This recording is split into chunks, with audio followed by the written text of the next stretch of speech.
capsule are both strange and melodramatic. Among the striking features of the story is the attention Carr pays to real-life murder mysteries. The initial poisonings recall the case of Christiana Edmonds, who was mad, if you like, but she had as sound a motive as most murderers.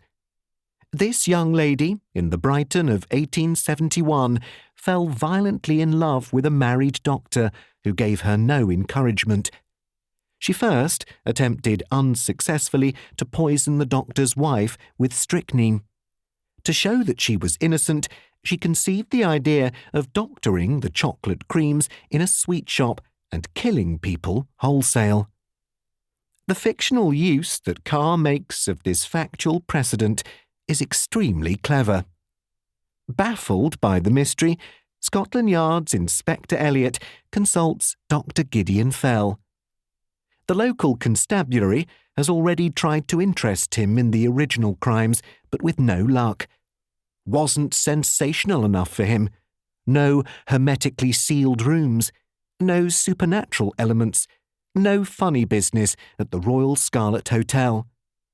But the weird events at Bellegarde are a different matter, and Fell throws himself into the mystery with his inimitable verve.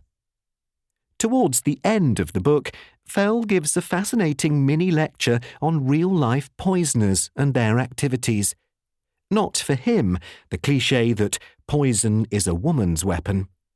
He talks about male poisoners who are usually men of some imagination, education, and even culture. Their professions indicate as much. Palmer, Pritchard, Lamson, Buchanan, and Cream were doctors. Richardson was a clergyman, Wainwright an artist, Armstrong a solicitor, Hock a chemist, Waite a dental surgeon, Vacquier an inventor, Carlyle Harris a medical student. The psychological elements of the story are well done and focus on the unreliability of witness testimony, an ingredient of high-caliber crime fiction from the days of Wilkie Collins right up to the present. Any lawyer who has interviewed a number of witnesses to an incident, as I have done many times, will confirm that each person sees things differently and from their own perspective. Sometimes the discrepancies are trivial. Sometimes they are astonishingly significant. This phenomenon is fundamental to the storyline, and Carr describes it with his customary gusto. All witnesses, metaphorically, wear black spectacles. They can neither see clearly nor interpret what they see in the proper colours.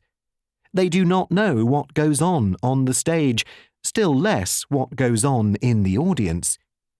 Show them a black and white record of it afterwards, and they will believe you, but even then they will be unable to interpret what they see. The Black Spectacles was Carr's preferred choice of title for the novel, but his American publishers were unconvinced of its commercial merits and prevailed upon him to accept their preferred but less sophisticated title, The Problem of the Green Capsule. Carr's British publisher was happy to call the book The Black Spectacles, as did Carr's biographer Douglas G. Green.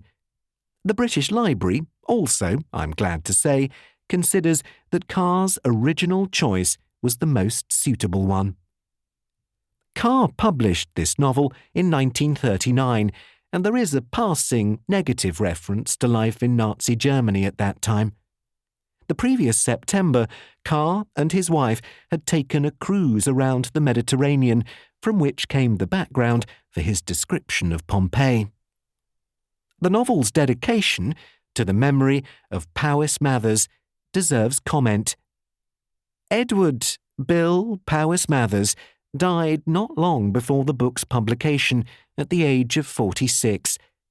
He was a noted translator, and some of his work was set to music by Aaron Copland, but he owes his lasting fame to his alter ego, Torquemada, who set fiendish crossword puzzles for the Observer, for which newspaper